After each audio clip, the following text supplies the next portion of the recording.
UFC Fight Night St. Louis in the main event, a heavyweight scrap between the Black Beast, Derek Lewis, taking on Rodrigo Nascimento.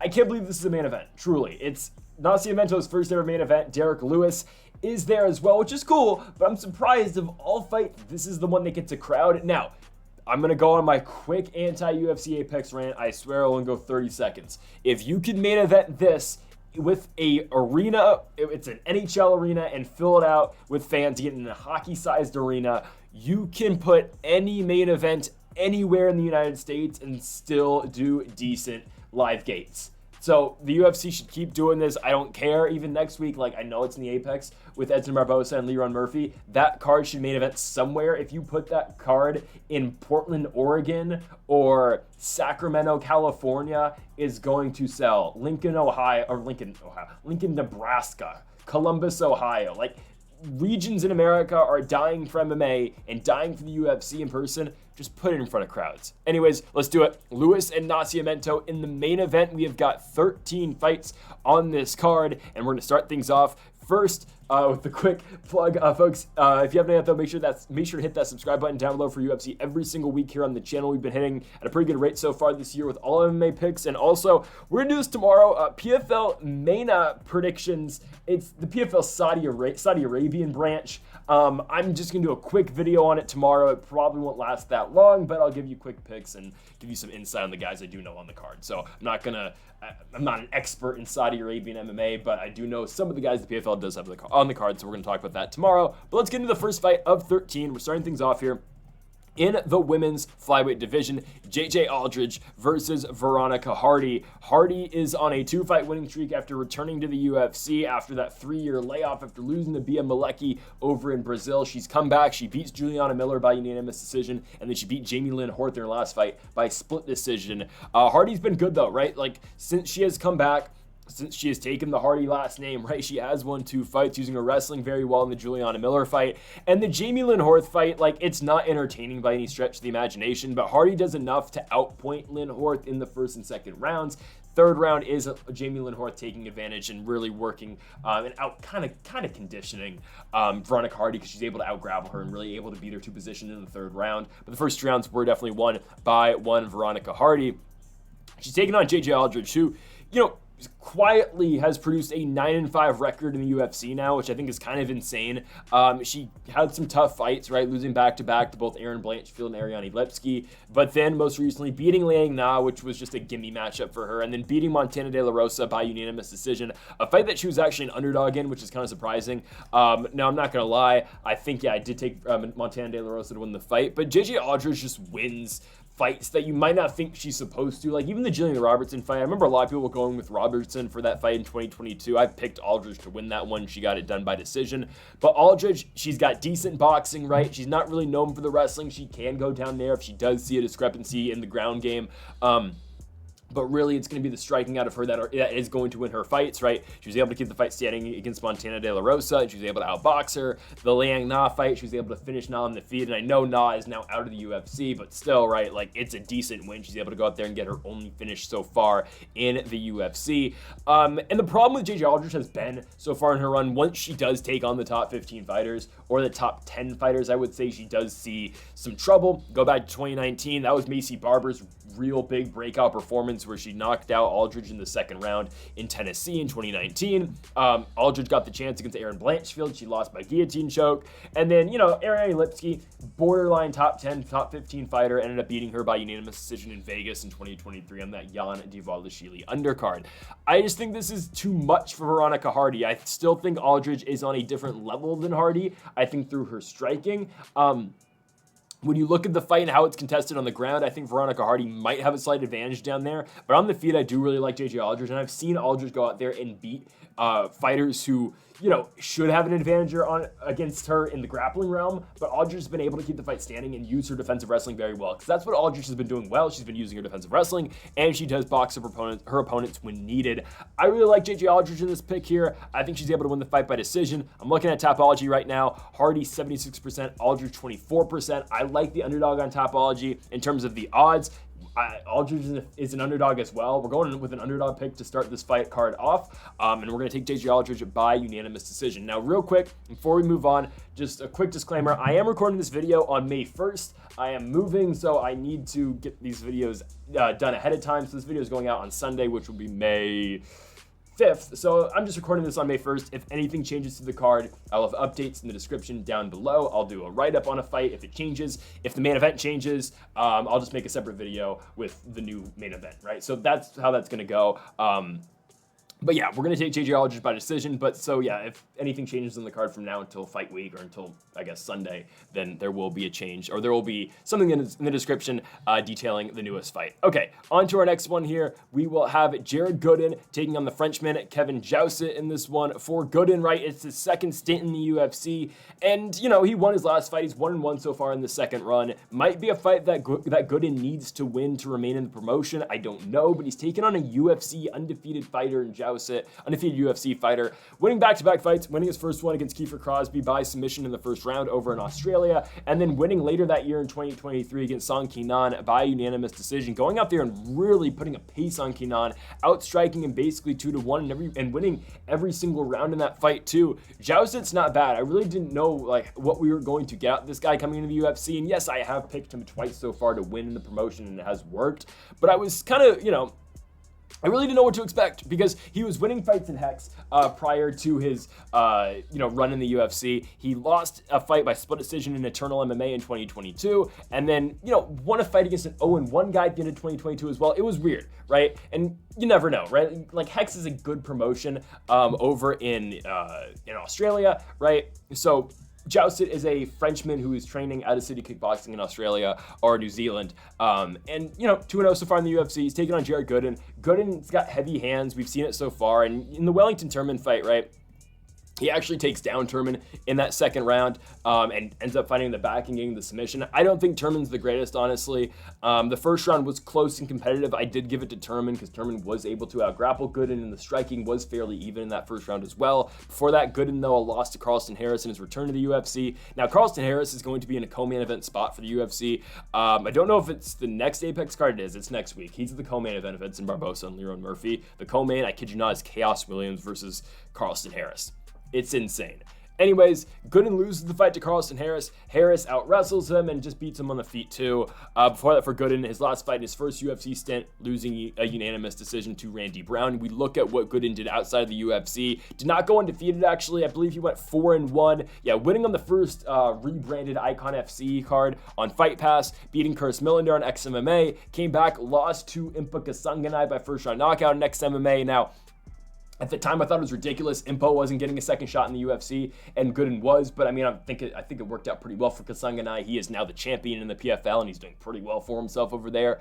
And then after that, for Gooden, after losing to Impa by first round knockout, he won back-to-back fights over Doug Usher and DeMarcus Jackson in NFC and United Fight League, respectively. I just think Jousett's got better kickboxing here. I don't know if this fight really hits the mat, but if it does, I feel good enough about Jousett's defensive wrestling to keep the fight standing, or even just to, do well in terms of rolling on the mat with Jared Gooden. I think, though, you do see primarily a striking fight, and I do just like Jousett's hands a lot more than I do Jared Gooden's. Yes, Gooden's got power, but everywhere else, Jousett should be able to outstrike Gooden. I think he's able to stay on the outside. I think he's going to be able to use his kickboxing effectively, and Jousett should be able to win the fight by decision. Again, if Gooden wins, he's probably going to have to catch Jousett. Other than that, I don't think he can stand there and trade for 15 minutes and get the better of the fight. So I'm going to take Jousett, the Frenchman, now training out of Auckland, New Zealand, to win the fight by unanimous decision. To our next one, we have a fight in the flyweight division. It is Charles Energy Johnson taking on his opponent here in the Englishman in Jake Hadley.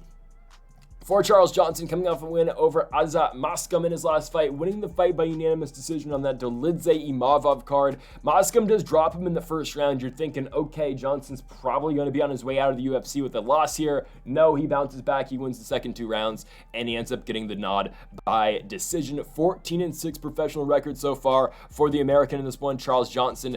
I was first made aware of this guy in LFA, right? He won a pretty big winning streak over there. He won the championship, defended against Carlos Mota as well, a guy who who now again has made his way in the UFC too, winning that fight by 5th round TKO. He got brought in to fight Muhammad Mokaev, didn't get finished by Mokaev, but lost it by decision. Won back-to-back fights against Douglas Jumagulov. Did he win the fight? And then beating Jimmy Flick by knockout in the first round, then lost 3 in a row to Ode Osborne, Cody Durden, and Rafael Estivam, and then his last fight, of course, beating Moscom by unanimous decision.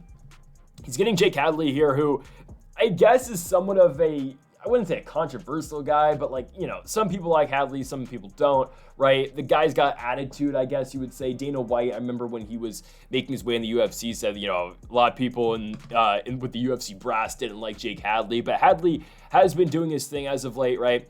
Other than the loss to Cody Durden, right? He won back-to-back fights prior to that, beating Carlos Candelario and Malcolm Gordon. 2 good wins too, right? Like 2 finishes in the flyweight division is pretty solid. Beating Candelario by triangle choke in the second round, and then knocking out Malcolm X Gordon in the first round. Now, Malcolm Gordon might be the worst UFC flyweight ever. Seriously, he was horrible. He lost to Jimmy Flick, and I don't think Jimmy Flick at this point of his career is very good either. But Hadley beats Gordon, looks good in the first round knockout, right? First round TKO, hook to the body, wins the fight, and then losing to Durden though in his last fight. And that was a real step up for him, right? Because Durden, say what you want about him. This is a guy who can go out there, really set a pace with his wrestling. He's a tough guy to beat. Hadley tried to defend a lot off his back by throwing up submissions. It really didn't work. And Durden was able to win the fight, really just control Hadley on the ground. He won every single round. On that fight card, I believe, was that Nashville too? Santagan, yeah, it was Santagan, and Font was the Nashville card. So now Hadley, turns around to fight with Charles Johnson. I think it's a competitive fight on the feet, right? Because this is probably where this fight is going to end up. Hadley's had to deal with his fair share of wrestlers so far in the UFC, but he's more than willing just to stand there and strike. That's usually what he wants to do. And same can be said about Charles Johnson. I mean, a guy who has lost to Cody Durden as well, a guy who has suffered, has fell victim to the wrestling heavy approach from the American Cody Durden. You're going to see Johnson look to strike here with Hadley, and I think Hadley's going to be more than willing to engage in that as well. I think that it does make for an interesting stand-up fight. I think Hadley does slightly get the better of Johnson, I think, because of both the striking game, and again, if the fight does hit the mat, I think Hadley does have the advantage down there as well. I know, again, Hadley has been beat on the ground just in his last fight, but he's got more skills on the ground than what Charles Johnson has. And again, Hadley, you look back to his submission victory over Carlos Candelario, right? That was Candelario engaging in the grappling, and Hadley was able to throw up the triangle off of his back. So we haven't really seen necessarily Hadley be the one to engage wrestling so far in the UFC or grappling, even though he does have that, experience. And you look at his record, a lot of submission victories that's had the UFC. He hasn't been the one to necessarily engage the wrestling so far in his UFC run. I mean, even when you look back on the Contender Series, right? Mitch Raposo was engaging a lot with the wrestling in the first round. He was the one who really started that fight in the grappling range. And then, of course, Hadley started to take him down in the second and get the submission. But I don't know if we're going to see that instantaneous, all right, Hadley's going to jump and look to wrestling, look to grapple immediately in this fight, or we're going to see, this fight play out on the feet. Either way, I do like Jake Hadley to win because, again, it's a mixed martial arts fight. I really think there's more opportunities for Hadley to win than how Charles Johnson can win. And Johnson's been in so many close stand-up fights, too. Ode Osborne's one. Ode was even able to wrestle Charles Johnson well in that fight. Even the Douglas Jumagulov fight where, Johnson wasn't able to pull away from Jumagulov in that one. It was a very competitive fight that he barely won. The only time we've really seen him put a guy away was Jimmy Flick, but it was a fight where Jimmy Flick couldn't take Charles Johnson down, and he looked like he was a step out the door with the sport. And of course, Charles Johnson's going to knock him out in the first. So I like Jake Hadley to go out here and get the victory. I'm going to take him by decision. Let's go on to our next one here. We will now go to a good fight here, and I'm glad this fight did not find its way in the Apex, because these are two guys who may not have the name recognition per se, but two guys who have put together, even though there's been short runs so far, have put together a decent run of things between the Contender Series and the UFC. We've got Billy Goff and Trey Waters. For Billy Goff, right, 1-0 so far in the UFC, but then the one win on the Contender Series as well.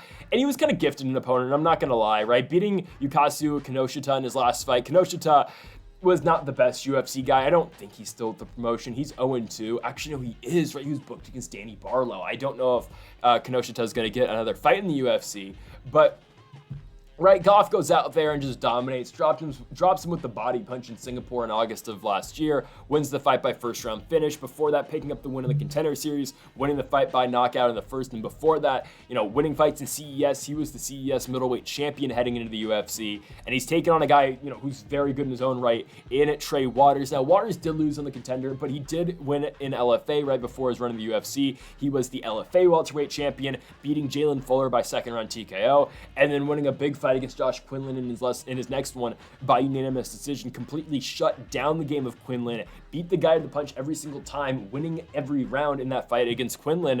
And it's honestly not often you see the UFC put two guys like this together so early in both their careers, but we're going to get a big time prospect coming out of this one. And I understand Trey Waters is 29 years old, but you're going to see someone really set themselves apart right here and look to be, I wouldn't say a top 15 guy right away, but again, keep working their way up the weight class.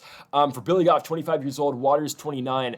I'm excited for this one, right? Because what we've seen out of Billy Goff, even outside the UFC, nothing but finishes. And again, he was a guy who started off in CES, fought in Cage Titans as well. So obviously a guy up there in the Northeast, fighting out of Connecticut does Goff.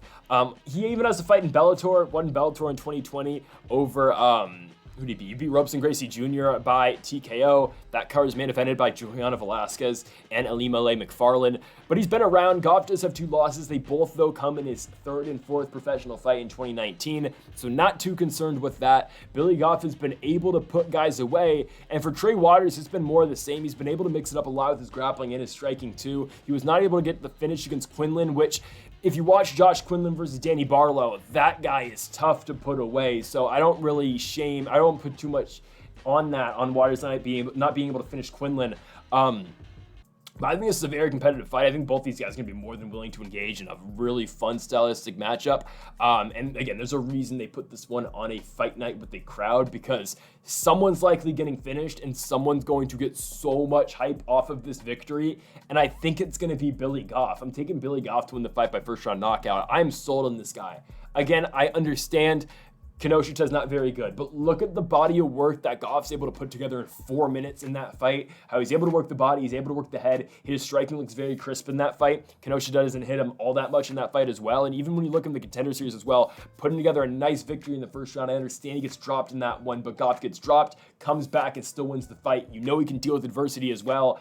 I like Billy Goff a lot in this fight. I like him to win the fight by first round knockout. He is going to be an up and coming prospect that is going to be very interesting to watch as we head through 2024 and on to 2025. I want to see Goff again this year, preferably in front of a crowd again. I think, again, sky's the limit for this guy. This guy's really good. His striking game is going to be, his striking game is good and all. So we'll see. And if he's able to beat Trey Waters, another big victory. I'm taking him as the underdog. Give me plus 135. Billy Goff to win the fight by knockout in the first. On to our next one. This is the one fight I don't entirely know where it's going to be on the card. There's a bout order, but Tabitha Ricci and Tisha Torres, or Tisha Pennington now. I'm going to call her Tisha Torres just because that's how I've called her for the last 8 years. But don't entirely know where this fight's going to be. I think it's going to be on the main card, but I'm just going to put it right here. This might be before the main card starts, right now, where I'm putting it on the video. I don't know, but here it is.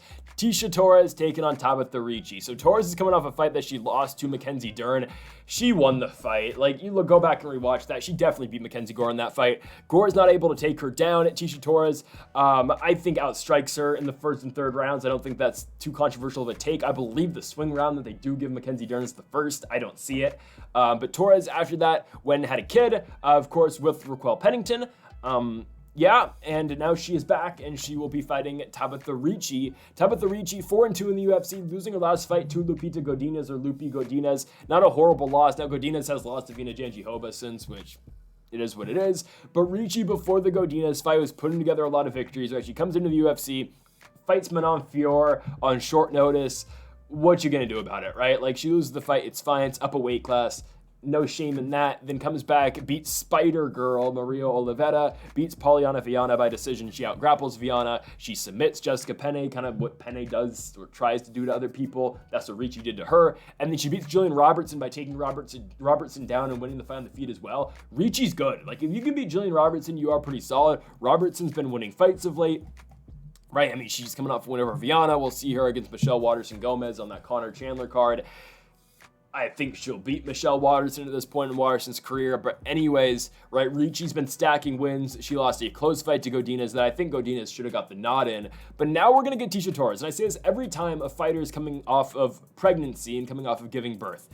That's, it's tough, right? Like, sure, Juliana Pena, give credit to her, came back after having a child and came back and won the world championship and beat Amanda Nunes, right? And Juliana Pena is on, I'd still say, the best run of her career. She's likely fighting Raquel Pennington next. I think they're going to give her Raquel over Kayla Harrison. But I have heard nothing, by the way, about the UFC's women's bantamweight division. I know, again, Kayla Harrison won, but we've heard nothing about the title talk since Pennington beat Mayra Bueno Silva in January in Canada. There's been no discussion about that belt. Juliana Pena's tried to hype up a fight between her and Pennington, but Raquel Pennington, at least maybe I'm just not seeing it, which I guess maybe that's the case because she's not that marketable of a champion, but there's been nothing about Raquel Pennington about her defending the championship since she won it in January. I heard she wanted to take time off, but you had such a boring fight. Get in there and defend the belt because we need to get her and Pena done. And then so Kayla Harrison can fight for the belt soon. They might make Kayla Harrison fight like Ketlin Vieira, who knows, or Aldana, I don't know. But anyways, Tecia Torres, who happens to be married to Raquel Pennington, is coming off of that pregnancy, right? And you don't know how a fighter is going to respond off that, right? So I think it's difficult, right? And, Tecia Torres was, she's coming off of winning 3 out of 4 in her last 4 fights, beating Brianna Van Buren, then beating Sam Hughes, then beating Angela Hill, right? Not the best names, right? Hughes and Brianna Van Buren, Angela Hill's a good win. Before that, she had a 4-fight losing streak, but she fought some really tough outs. Jessica Andrade, Yona Jędrzejczyk, Zhang Wei Li, Marina Rodriguez. I mean, those are 4 tough fights in a row. Before that, Michelle Waterson, too, when Michelle Waterson was still in her prime as well. Tecia Torres has fought some good fighters. She's fought Carla Esparza before. She's fought Rose Namajunas. She's fought Angela Hill twice. She's fought Rose twice, actually, too. She fought Paige Van Zandt. She beat her in Invicta back in 2013, right? Tecia Torres has been around. She's been fighting good fighters. She's 34 now, but I just don't know how she's going to respond post-pregnancy. And even if you take away the pregnancy too, I would still take Tabitha Ricci. I think Ricci's all around better than Tecia Torres. I really like the game that Ricci has, especially with the ground game, and also she's able to strike too. All around, Tabitha Ricci, I think, is the better fighter than Tecia Torres. They are the same height. Both of them are short for 115, right? They're both 5'1". Tecia Torres is nicknamed the Tiny Tornado for a reason. But I do think Tabitha Ricci is able to implement her game here. I think she's able to outstrike Tecia Torres. And primarily, though, where she's probably going to go is in the grappling realm. I think she's able to out-grapple Tecia Torres and do it pretty effectively in this fight.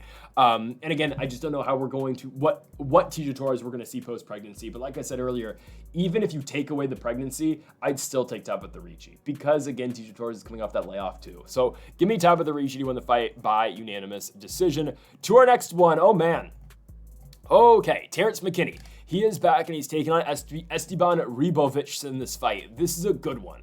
Because Terrence McKinney has struggled against fighters that are UFC caliber.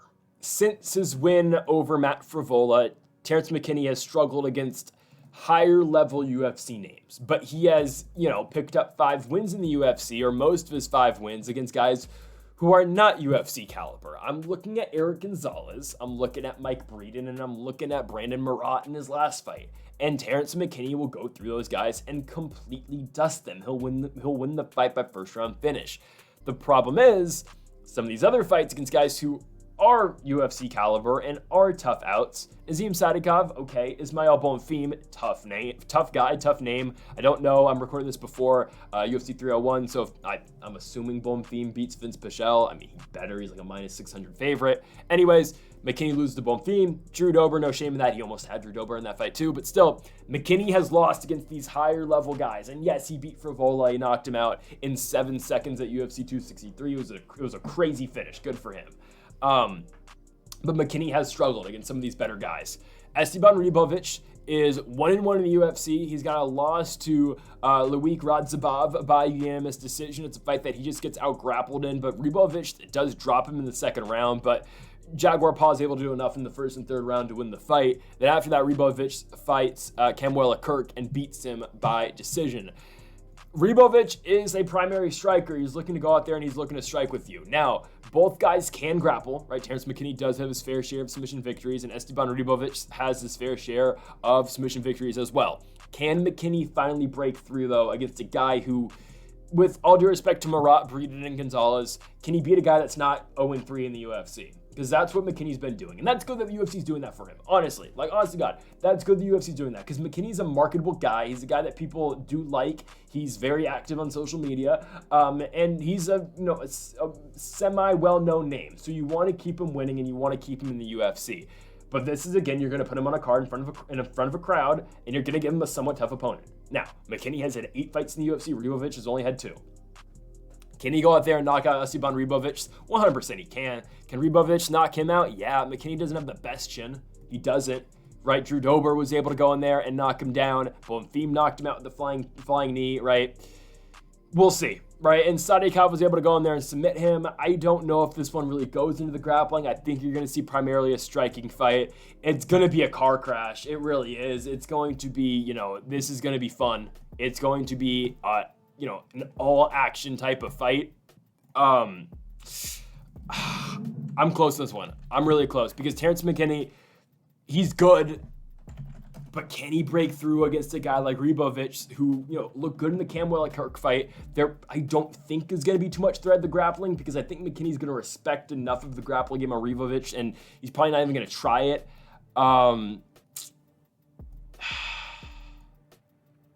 We're going to go with Terrence McKinney. We're going to go with Terrence McKinney to win the fight by first round knockout. I think, again, someone's getting knocked down, someone's getting knocked out quick. I think it's going to be McKinney. I think it's going to be McKinney getting the knockout. Don't get me wrong, though. The Argentinian could definitely win. Ribovics could 100% get this fight, and I would not be surprised. But I think McKinney's able to blitz him. And now, the under of this fight will probably be, 1.5... No, probably be a half a round. No, probably 1 round, probably. But, this fight's not going to last very long. It's going to be a full-out sprint, and someone's going to get their head knocked off. I think it's going to be Ribovics on the losing end of a knockout here. Terrence T-Rex McKinney wins the fight by a first-round knockout. Give me the underdog. Picking a lot of dogs in this card. Don't do this that often, but I do like a lot of value here for the underdogs. And again, I pick fights primarily on who I think is going to win, not based on value. So I think a lot of the underdogs have a good shot this week. Let's go on to our next one here. Chase Hooper taking on Slavakaz Vishayev Borshchev in this fight. This is good. This is another good fight because Chase Hooper impressed me a lot in his last fight. The win over Jordan Levitt. I picked Levitt to win. Full transparency, I picked Levitt to go out there and beat him. It obviously did not happen, but the teenage dream is back in Chase Hooper, and I think it's something that we have to say. Chase Hooper is only 24 years old and is still actively getting better in the sport. He is a guy who is continuously going to get better. And I think, again, we looked at some of his early performances in the UFC, and given they weren't very good, right? The Caceres loss wasn't great. The Steven Peterson loss, shouldn't have lost to Steven Ocho Peterson, but he did. Steve Garcia, he got knocked out. The guy was still incredibly young at that point in time. He's still getting older. Right, Chase Hooper fights at 155 pounds. He's probably going to be fighting at 170 pounds when his career is over. He's still, developing as a human being in general, right? He started in the sport, he started in the UFC at such a young age. Now you get him and Borshchev. This is a good test. It's another step up in competition because Hooper, right, he saw that step up somewhat, I guess, in the Steve Garcia fight, even though I thought that was a very winnable fight for him. He looked good in the Nick Fiore fight, and then beat Jordan Levitt, looked good in doing so, right? Got Levitt down and submitted him with that rear naked choke. Looked really good in the Nick Fiore fight. Hooper's turning a corner here. I thought he really turned the corner after the win over Felipe Colares. I get Colares is not the best guy, but he was able to go in there, blitz Colares, get the finish in the 3rd round. I was like, all right, he should be able to go out there and beat Steve Garcia. He didn't. Garcia beat him in the 1st. But since then, right, Hooper with back-to-back wins, and I'm kind of back on the hype train again. But Borshchev's good, right? Borshchev is good. I did not think he was going to beat Sadikov, or less have a draw. He was able to go out there, put on the fight of the night. He got dropped in that fight, but Slavakaz kept pushing forward and really looked good in that 3rd round, right? I was mad that Sadikov, I had some money on Sadikov. I had him winning the 1st and 2nd rounds, right? I'm thinking, okay, you just got to survive that 3rd. Well, he gets dropped, or he doesn't get dropped, but he just gets completely dominated. He's almost dead to rights in that 3rd round. And of course, Slavakov gets the draw on the scorecards after that. And for Borshchev, right, he's lost 3 out of 4 still, right? Or sorry, he hasn't won in 3 out of 4 with the draw. Went over Mahashet, who didn't look good in his last fight. He won. Mahashet won. He beat Gabriel Benitez, but it wasn't a great win. And Slavakaz drops Mahashet 3 times in that one. I don't think Mahashet's all that great. I think he's probably going to lose his next fight no matter who he fights. Before that, for Borshchev, they gave him 2 tougher opponents. They gave him Mark DeCasey. DeCasey's kind of grounded him. And they gave him Mike Davis as well, and Davis grounded him. How do you beat Slavikos? You take him down, right? Like, yeah, Sadikov saw a lot of success striking with Borshchev, right? He saw a lot of success in doing so. By the way, and also I butchered that. Slavikov won the first round and won the third. Sadikov got the 10-8 in the second round, which what pissed me off in that fight was that Sadikov had him dead to rights in the second, and I completely mixed up the fight in my head, but Sadikov had him dead to rights in the second round. Should have been able to go out there and just continue to do the same thing in the third round, win the fight. Didn't, right? So Sadikov got the 10-8 in the second, and then the 1 and 3 are won by Slavikov. So excuse me for that wrong interpretation of the fight. But still, the way you beat Borshchev is by taking him down. Now, if Sadikov didn't do that, he took him down a little bit, but that's not how he was all that effective in that fight. How you're supposed to beat and how you often do beat Borshchev is by taking him down. Dakota Bush took him down twice, obviously didn't get the win, but still tried to take him down and ended up getting knocked out. Okay, Borshchev wins. Mark Casey took him down 11 times. Mike Davis took him down 9 times. That's how you beat Slavikos. How does Chase Hooper fight? He's a primary grappler. He's a very good jiu-jitsu player. If his wrestling keeps on evolving, he's going to be good. Can Chase Hooper take Slavikos down? That's the question of the fight. Because if he can take Slavikos down, I think he wins. Truly, I think Chase Hooper beats Borshchev if he can take him down. If he can't, obviously he's going to lose the fight because I think Borshchev will outstrike him. Again, it's undeniable that Hooper's got good jiu-jitsu and he's very well trained and well skilled on the ground. The problem that a lot of these jiu-jitsu guys find themselves in is with their wrestling. I did all the time with Mackenzie Dern, even with Brian Ortega. If these guys had, I don't know, Colby Covington, Kamaru Usman, Aljamain Sterling type wrestling, even Bo Nickel type wrestling, right? I mean, that would be ideal, right? But if you have like one of those guys' wrestling skill sets, these guys would be world champions. But I'm not saying Chase Hooper would be a world champion, but I'm saying with Mackenzie Dern and Brian Ortega, right? They would be. I believe that. If Brian Ortega and Mackenzie Dern could wrestle on the level of, hell, even just Aljamain Sterling or, well, Merab's a stretch, because, I mean, obviously you'd hope to wrestle like Merab, but even like a guy like Aljo, right? That's what Aljo's so good at. Aljo is like Brian Ortega to a certain extent. He's got really good jiu-jitsu, but Aljo can also wrestle too. And yes, his striking is getting better as his career has progressed, but that's why Aljo is so successful in this point of his career, is that Aljo's such a good wrestler. And once he gets to the ground, oh yeah, his jiu-jitsu is even better, right? So that's what Chase Hooper needs to, I guess, accomplish. Actually, Chase Hooper just did do a grappling match against Aljamain Sterling. He lost, but still, if Chase Hooper can really get the wrestling going as his career goes on, he's going to be dangerous. Can he take down Borshchev? I'm going to say yes. And if he can take down Borshchev, he should be able to win. I'm actually taking Chase Hooper to go out here and submit Slavikos. I'm taking Chase Hooper by second round submission. I never feel great taking Chase Hooper, but I'm going to do it. Taking Chase Hooper to win the fight by second round sub. That's how you beat Borshchev, is by taking him down. Chase Hooper has the blueprint, and what does he excel in doing so? Exactly the blueprint to beat Borshchev. I think it makes sense. I'm taking Chase Hooper to win the fight by second round submission. Let's go on to our next one here. I'm pumped for this. Waldo Cortes-Acosta taking on Roman Despaigne. I'm surprised Despaine's on a fight night. I thought they were going to keep him on pay-per-views, or at least on pay-per-view prelims, but I'm not complaining. Him and Waldo Cortes-Acosta is a really good fight, and Waldo Cortes-Acosta is 11-1. I've picked this guy in every single fight he has had dating back to 2021, so I've taken this guy 9 times in his last 9 fights, dating back to his Bellator and LFA fights. Yeah, I've taken Waldo Cortes-Acosta a lot. I'll keep it honest with you. I'm not picking him here. I'm taking Robles Despaigne to win the fight by first round knockout.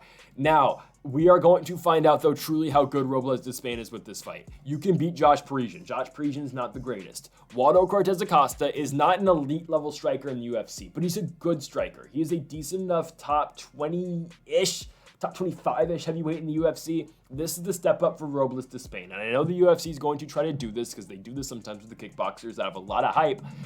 If he can beat Waldo Cortes-Acosta, then he's going to get a top 15 name next. Now, looking at the rankings, who is the ideal guy that he can fight in the top 15? Because they tried this with Cortes-Acosta. They gave him De Lima and he lost. But who is the guy in the top 15 that will strike with Robles Despaigne and not take him down, and Despaigne can knock him out? Tai Tuivasa. I'm serious. That's the fight I want to see next for Robles Despaigne. I understand Tai Tuivasa's lost 3 in a row, 4 in a row. Well, give him an unranked guy. He can go fight down the rankings. They're not going to cut Tai Tuivasa if he loses to Robles Despaigne. If he loses to Robles Despaigne, throw him out there against Andrei Arlovsky. He can go knock him out in the first round, or he can go knock out Josh Parisian's out of the UFC, I think, now. But, like, he can knock out Parker Porter in the first round, or he can fight one of those guys, right? He can... Actually, I wouldn't give him Carl Williams. But, like, right, you can beat an unranked guy, you can keep him in the UFC. I want to see Robles Despaigne fight Tai Tuivasa next. Now, first off, how does Robles Despaigne beat Waldo Cortes-Acosta? Well, he just has to do what he does every single fight. It's just find quick knockouts. Because, like, the guy in his last... Okay, in his entire professional MMA career, he's fought 5 times. All of those fight times equate for less than 6 seconds. 6 minutes. 6 seconds would be crazy. Equate for less than 6 minutes. If you take away his first fight in Titan FC in 2022, his last 4 fights, okay, 4 out of 5 in his entire career, his last 4 fights have a combined time, if I can do math real quick, of 37 seconds in 4 fights. It's a 12-second knockout in Fury FC in 2023. It's a 3-second knockout in Fury FC in 2023 as well. Another one in Fury to close the year in 4 seconds, and then an 18-second knockout of Josh Parisian. If he knocks out Waldo Cortes-Acosta, who is a true UFC heavyweight, who has wins under his belt, who is 4-1 in the UFC, Robles Despaigne, if he could do it in less than a minute too, all the hype goes to this guy. And again, yes, he should be fighting in a main event next against Tai Tuivasa. I don't care. Tuivasa lost 4 in a row. Put that card. They're not going to go to Cuba. Put that card in Australia on a fight night. Let Despaigne go, or they could probably actually do this on the main card of the one with Izzy and Duplessis later in the year. Let Despaigne and Tuivasa be the co-main event. Oh yeah, our featured fight on the card. Yeah, let's test this guy. Let's see if he can beat Tai Tuivasa, which I think he probably would. I think Tuivasa's Linsanity run is kind of over at this point. But still, right, Despaigne and Cortes-Acosta, Waldo's good. Waldo's won 4 fights in the UFC. Now they're against Jared Vanderaa, Chase Sherman, Lucas Brzeski, and Andrei Arlovsky, right? Like, okay, they're not great guys, right? Brzeski just came off win over Walter Walker, and Walker sucks. He does. I'll just be honest with you. Cortez has power, but primarily he's going to go in there and look to outpoint you, right? Outside the UFC and even on the Contender, Waldo Cortes-Acosta was a guy who would go out there and really try to knock you out. He had heavy hands. You know, they always say he's got a fastball because they always play baseball in the Dominican Republic. They'll say that a million times. But he's got power. He's 6'4", he's huge, but primarily he has looked to just outpoint guys recently. But he is going to look somewhat small in comparison to the 6'7" Robles Despaigne in this fight. I think Despaine's got more power. I think even in a technical kickboxing fight, Despaigne can still beat him. Don't forget, this guy is a very highly skilled kickboxer. I'm taking Robles Despaigne to beat Waldo Cortes-Acosta. I want to see him in the top 15, and I want to see him against Tai Tuivasa next. If you don't want to do Tai Tuivasa, you could do Jairzinho Rozenstruik. I think that's a much tougher fight for him. You can even do the winner in the main event. I don't know, but again, I think they're going to try to give Despaigne the right guys so they can keep him in the rankings, and they're going to test him against top strikers. They're not going to give him Romanov. They will not give him Jackson Almeida. They will not give him Sergey Spivak. They probably won't even give him Marcin Tybura. They'll give him, this is the UFC's path to Despaigne, for Despaigne to get to the belt, right? I'm not saying Despaign's going to be a world champion, but ideally for the UFC, if they want Despaigne to ever fight for the belt, this is what they're going to do. Despaign's going to win against Cortes-Acosta. He'll win against Tai Tuivasa. Then they book him against Sergey Pavlovich. Pavlovich's not going to wrestle him. So you see, and they're assuming Pavlovich beats Volkov, then you see again who your next striking contender is going to be. If Despaign's all that, he should go out there and he should at least remain competitive with Pavlovich. We'll see if he can take a punch. But that should, seriously, that's the pathway for Despaigne. And like, again, you call me crazy, but this is exactly what they do with Alex Pereira. They skyrocketed him off of, you know, I'm not completely comparing Despaigne to Pereira, but seriously, there are some comparisons, right? First fight in the UFC, wins by knockout. That's what Pereira did against Michailidis. It was against a guy who's not very good, right? Michailidis wasn't very good. Parisian's not very good, okay? Despaign's second fight gets Cortes-Acosta. Well, Pereira fought Bruno Silva, who was a guy who had notched a lot of wins in the UFC early. I think he was like around 4-1, kind of like what Cortes-Acosta is.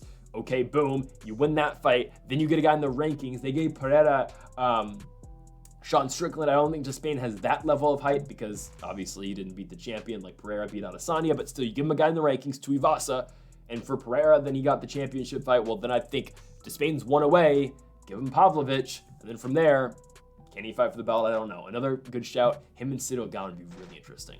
Again, though, he has to beat Cortes-Acosta. All this hype could be squashed right away.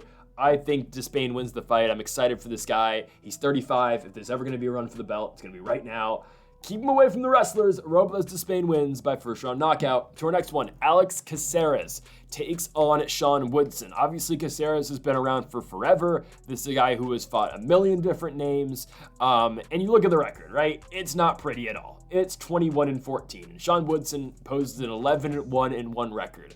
And I've always been down on Sean Woodson, I'll be honest with you, since his loss to Julian Erosa. He took on Erosa on short notice in 2020. He was a big favorite and he lost. Since then, though, Woodson has not lost a fight. He's got one draw, but Woodson has not lost since that initial loss in his career and only loss in his career to Juicy J back in the summer of 2020, right?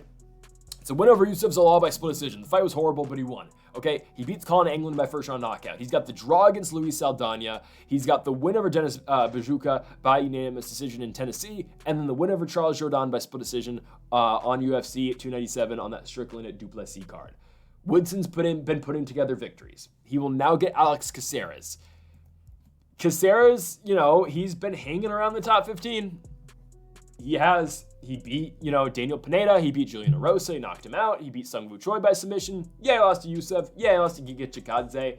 But Alex Caceres is never going to make a run to the championship. He's never going to make a run probably within the top 10, right? That's just not what Alex Caceres is. He is the gatekeeper into the top 15, though. Because I think, he is ranked number 15?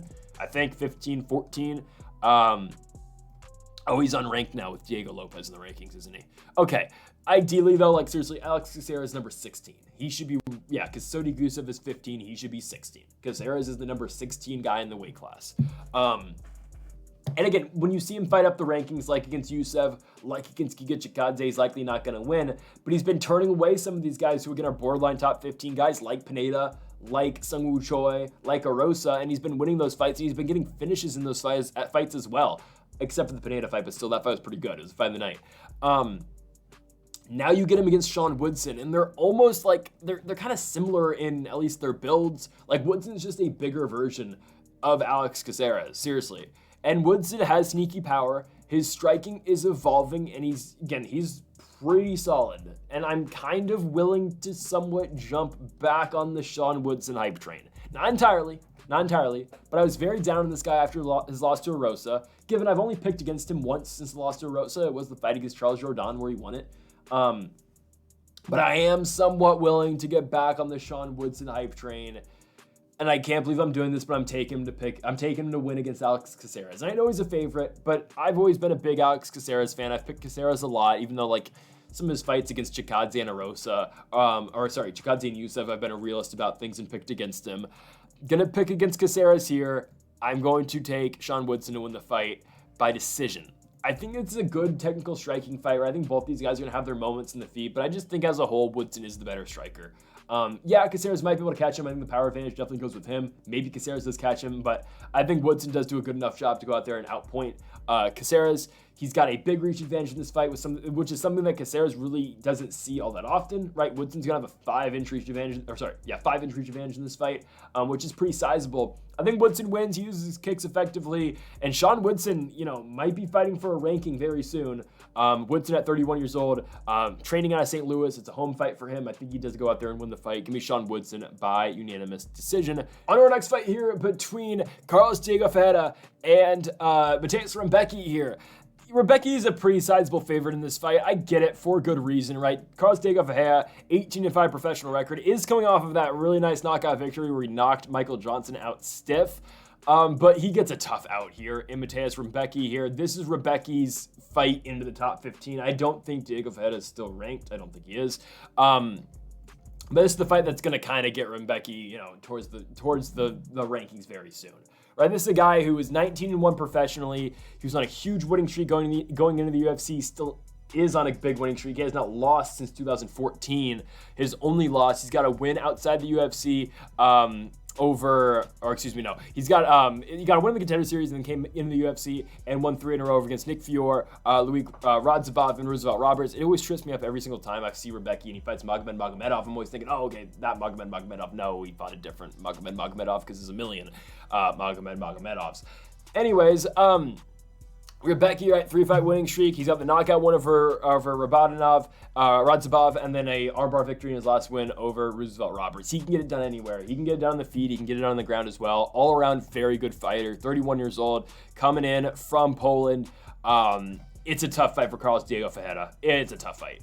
Rebecki will see himself a little undersized in the weight class at 155 pounds, but he's so strong. This is a guy who's so physically, built, where it doesn't really matter that he gives up size a lot, but this is a fight where he's not even going to give up any size against CDF here, Diego Ferreira. And Ferreira is getting up there in age, right? He is 39 years old. How many shots to the chin can one take at this point in his career, right? He was on a 3-fight losing skid up until the Michael Johnson fight, losing to Beneil Dariush, losing to Gregor Gillespie, and losing to Mateusz Gamrot.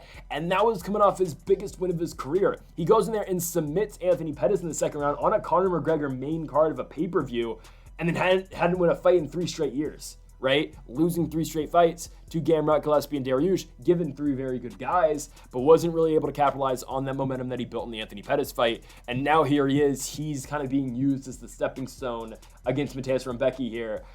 Unfortunately, that's kind of what this is here, right? Now, for Diego Ferreira, right, he was TKO'd twice in the span of 2 fights against Gillespie, where Gillespie finished him on the ground. Gillespie just wore him out in that fight. Gillespie won that one in 2021 and has not been seen since. Then after that, right, Gamrot, it's the knee to the back, it just messes up Diego Ferreira, and Gamrot picks up the victory. That's kind of part of what people will point at of Gamrot's, spell of luck going through his UFC run. If you look at the Fiziev knee break, you look at the win over Sarikan with the close scorecards, I don't know, but anyways, and he beat Rafael dos Anjos in his last fight. Good for him. We'll see what Gamrot gets next. Maybe Sarikan in a title eliminator. Maybe. I don't know. I think Sarikan's just going to get the title shot next, but who knows? I think it's a fight that Sarikan can definitely win in a rematch. But anyways, Diego Ferreira was finished twice in those fights in defeat. He got knocked out by Dustin Poirier back in 2015, a fight that he was a slight underdog in. So Diego Ferreira has been chinned before, but at 39 years old, how many shots can he truly take? Rebecki does hit very hard. I don't know if he's going to be all that, I think he'll be willing, but I don't know if he's going to be all that, excited to get this one down on the ground, even though it's very doable. Mateusz Gamrot was able to control Diego Ferreira on the ground as well. I think Rebecki's going to strike with him, and I think he's going to knock him out. I'm taking Mateusz Rebecki to get the win by first round knockout. I don't think this one's all that close, just because, again, Rebecki's much younger. He's not all that undersized in this fight. Yes, Diego Ferreira has an 8-inch reach advantage, but I think Rebecki's able to close distance, get on the inside, and fire off big shots and knock out Diego Ferreira. Give me Rebecki to win the fight, and really going to establish himself as one of the better guys in this UFC's lightweight division. We'll see what he gets next. Maybe a fight in the rankings. We'll see. 155 is pretty good. Who knows? Give me him and Benoit Saint-Denis. That's not a bad fight. Maybe Jalen Turner, honestly. I wouldn't mind Jalen Turner fight after Turner just lost to Moicano. We'll see. But give me Rebecki to win the fight by first round knockout. We go on to our next one here in the light heavyweight division. Alonzo Menifield versus Carlos Ulberg. This is a good fight. Ulberg has been on a roll since that first loss to Kennedy Nzechukwu in his first fight in the UFC. He has won 5 straight. He was booked twice against Dominic Reyes. One time Reyes withdrew, the other time Ulberg withdrew, and he was initially booked against Menifield on that fight night card in Atlantic City. It has been moved to this card instead. He gets Alonzo Menifield. Again, the fight is finally happening here. It's a good fight. Because Ulberg, the kickboxing skill. He's a tremendous stand-up fighter. He's a guy that's going to give a lot of fighters problems, and this is his chance to get into the rankings, right? Again, Menifield's ranked at 11. A lot of these fights are opportunities for some of these guys outside the rankings to finally break in. We're going to see it in our next fight as well with Ruziboev, and even in the main event to a certain extent too, right? Nascimento can really establish himself as a top 15 guy if he's able to go out there and beat Derek Lewis. Hell, everyone who's ever beat Derek Lewis does really establish themselves into being a top 15 guy in the weight class. So for Ulberg, a huge opportunity against Alonzo Menifield, but Alonzo Menifield, 8-3-1 in the UFC. This guy's really put it together so far. He picked up a nice win over Dustin Jacoby in his last one, winning the fight by unanimous decision. But I do worry a little bit for Menifield. Yes, he was able to go out there and outpoint Jacoby. He was able to go out there, win the 3rd round, win the 2nd round, but he did get hit a lot by Jacoby. If you get hit that much by Dustin Jacoby, who's a good kickboxer in his own right, former Glory kickboxer, sure, but if you get hit that much by Jacoby, Carlos Ulberg, if Ulberg hits you that much, will you still be on your feet? That's the question. Ulberg does struggle a little bit with the wrestling because, again, he's a primary kickboxer. Sure, he's been good defensively so far in the UFC, but he has not taken on an elite wrestler just yet. I wouldn't call Alonzo Menifield an elite wrestler, but he can do it. We'll see. We'll see what happens. But I don't think it's the point where we should be too turned away from picking Ulberg because of the wrestling game of Menifield. I don't think it's that important in this fight. I think it's important, but I don't think it's that consequential to who wins this fight, right? So for Ulberg, again, you're going to see him use his reach. You're going to see him use his range and the power as well. He's got a lot of kicks, got a lot of different attacks. He's a very dynamic striker. But again, Alonzo Menifield is pretty huge too. Actually, there's not going to be that much of a reach advantage for Ulberg despite the 4-inch height advantage in this fight. Ulberg is 6'4", Menifield's 6 feet tall. Ulberg going to see a 1 or 2 inch reach advantage in this fight, give or take. But you've got two very good kickboxers in this fight, right? Menifield has really pieced it together as of late. He's got the win over Jimmy Crute where he submitted him in the second round. He's got the win over Dustin Jacoby by decision. He knocked out Misha Serkinov in that fight in 2022 by knockout in the first. He fought the fraud Ukrainian guy, Askar Mozarov, the guy who at the beginning of the week had a professional MMA record of 30-2, and then it turned out to be 17-13. So we had the fight, and then he got cut from the UFC. There's a bunch of videos on the internet about that. I mean, if you don't know about that situation, just watch some videos. It's really interesting. The entire thing, it's kind of stupid. But Menifield's able to beat Morozov, and he beat Misha Serkinov after that by knockout. We'll see him against Carlos Ulberg. I like the New Zealander and the city kickboxing fighter here and Carlos Ulberg to win the fight because of the damage he's able to do on the feet. All around, I think he's just better than Menifield, striking-wise. And again, Carlos Ulberg, after that first performance, really starting to put it together in his UFC run. I think, again, you see an impressive finish out of Ulberg. I think you see a first-round knockout here. Again, Menifield's no spring chicken either. He's 36 years old. Ulberg's 33. I think Ulberg gets the finish in the first round by knockout. And now, again, put him in the rankings and see what happens, right? There are guys that Ulberg can fight. Let's get away from that Dominic Reyes fight. We can see him and Anthony Smith. If you want to see two, kind of up-and-coming guys to the rankings, okay, I don't know what happens with Anthony Smith and Vitor Petrino. I'm going to assume Vitor Petrino beat Anthony Smith. Do Vitor Petrino and Carlos Ulberg. That's not a horrible fight, honestly. But I think Ulberg beats Menifield. I think he finds the chin and wins the fight by first-round knockout against a guy who's only been finished once in the feet. Ovin St. Preux did it. Ulberg will definitely be able to do it as well. Menifield's there to be hit. Ulberg will hit him. I think Ulberg wins the fight by first-round knockout. To our next one in the co-main event. An interesting fight here between New Mansa, St. Louis's own Joaquin Buckley, and Nursultan Ruziboev coming out of Uzbekistan. I don't know if Ruziboev, I guess he can, but he's going to fight at 170 here.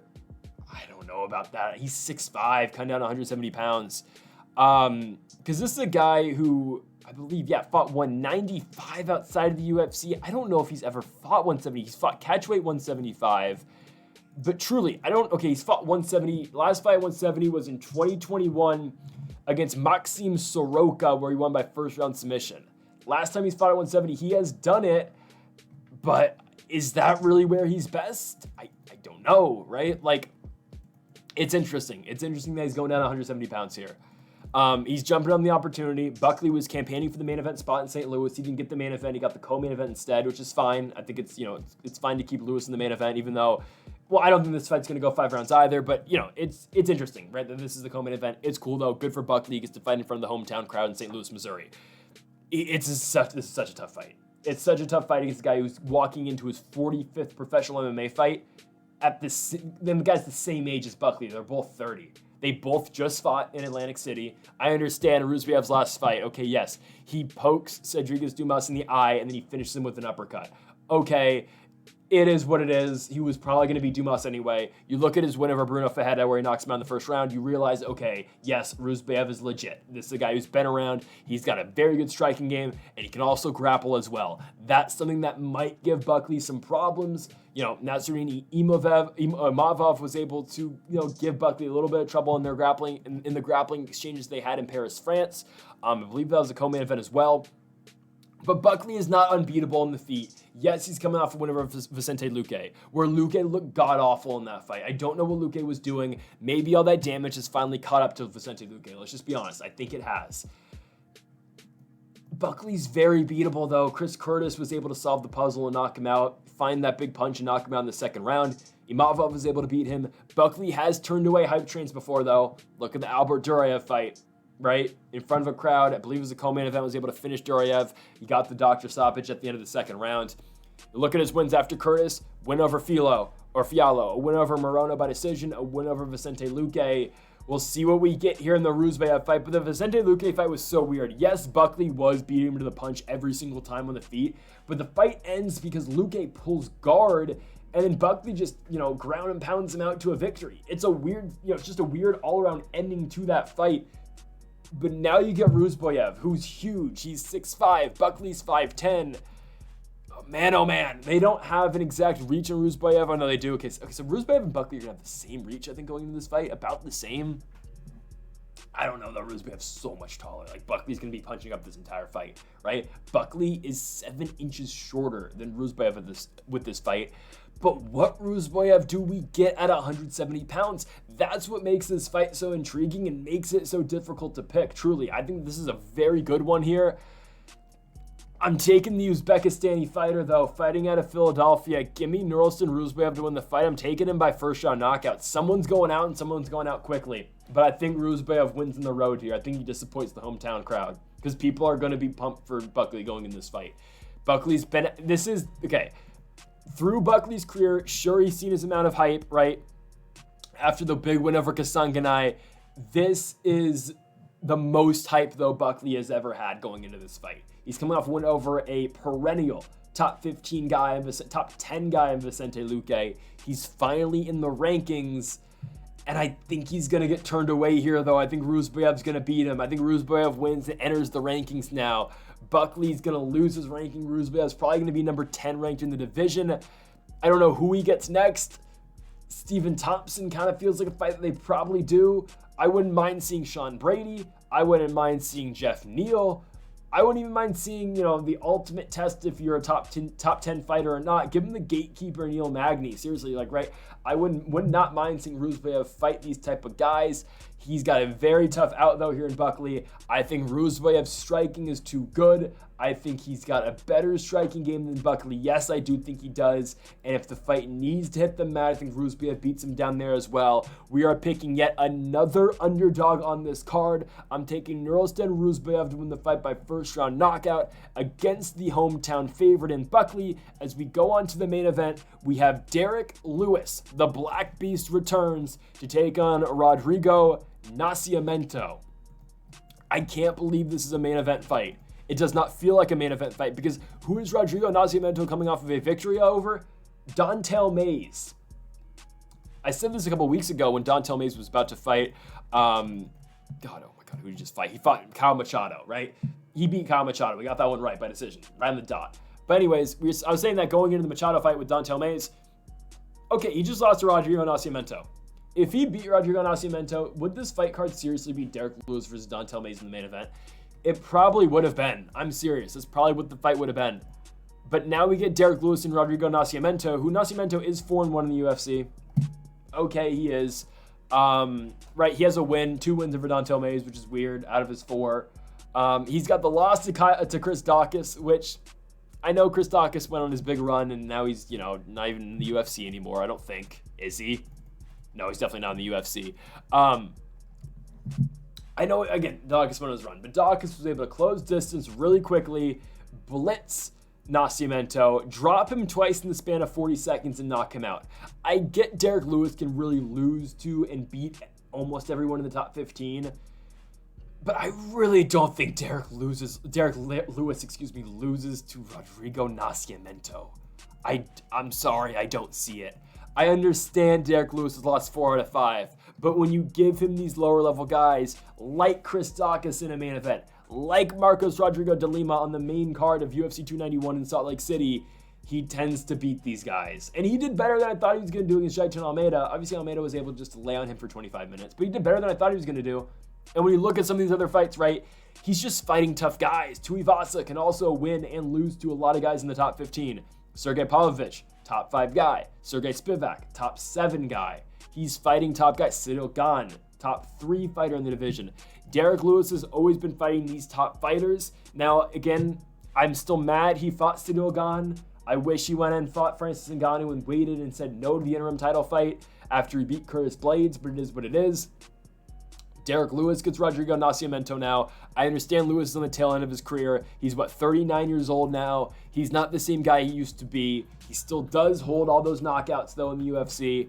and he's got 14 of them. I think he's going to get 15 here. I think he knocks out Rodrigo Nascimento in the first round. I think Nascimento is simply, I just think he's too skillfully overwhelmed in this fight. I don't think he's going to be able to successfully go to the well a million times in terms of the wrestling. And now, if he does go to the well wrestling early, I don't think he's able to finish Lewis down there. I don't like Nascimento's ground game that much to the point where he's just able to, jump on a back and get a submission. He's only done it once so far in the UFC, right? He technically has 5 wins if you count the Lambado win, but the Lambado win got overturned, is what it is. But I don't like him to that extent. And I've seen Nascimento go out here and get outstriked before. He barely got by Ilir Latifi, right? He was losing to Tanner Boser. You can make the case Tanner Boser beat him in the stand-up game. Alain Badeau was beating Nascimento before Nascimento got the knockout. Dontel May's fight with Nascimento the last time around is very close in Brazil. You look at the numbers for that fight. You really go watch that fight back. Could you give 2 and 3 to Mays? I don't know. The second round is where you give the swing to Nascimento. That's why I think Nascimento does get the victory personally. But it's a close fight that Mays might, it's a very close fight, and Mays does pull away in the third. How is Nascimento going to be in a 5-round environment? Like with Derek Lewis, he doesn't have the best cardio, but Derek Lewis can always pull that big punch out of his ass when he needs it. Like even if he's deep in the fight. Primary example, the Volkov fight, right? He's losing the first 14 and a half minutes of that fight. There was a big overhand right, knocks him out. Lewis's power is always there. Will Nascimento start to deteriorate as the fight goes on? I don't know. Personally, though, I don't think we're going to need to see that because I think the fight ends pretty quickly. Derek Lewis wins the fight by first round knockout. I don't think he gets very far, okay? Nascimento has not been in there with someone who can hit as hard as Derek Lewis. He has not seen this level of power before. Derek Lewis, sure, is he not, the top of the division anymore? No. But Derek Lewis is still good enough to beat a guy like Nascimento. It reminds me of the De Lima fight. He's going to go out there and pick up a very quick knockout because I just don't think Rodrigo Nascimento is in the same level as Derek Lewis as a whole. Give me Derek Lewis to win. He's ranked number 12. I don't really know where he goes in the rankings from here, honestly. He probably sits at number 12. The fight that is just staring at the UFC that has never happened before that they can still make is Derek Lewis, Jairzinho Rozenstruik. It's a fight that you feel like has happened before in a main event of the Apex. It hasn't.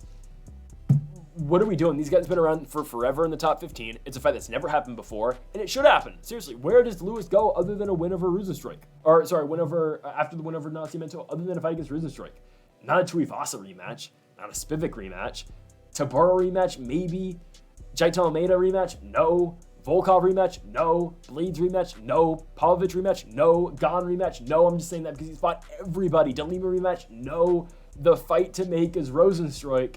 I think they should do it. They should do it in the main event somewhere. They can fill out an arena in Seattle, Washington with Derek. Let's go to Texas. Actually, Lewis sucks in Texas. Don't do that. Put it in Oklahoma City.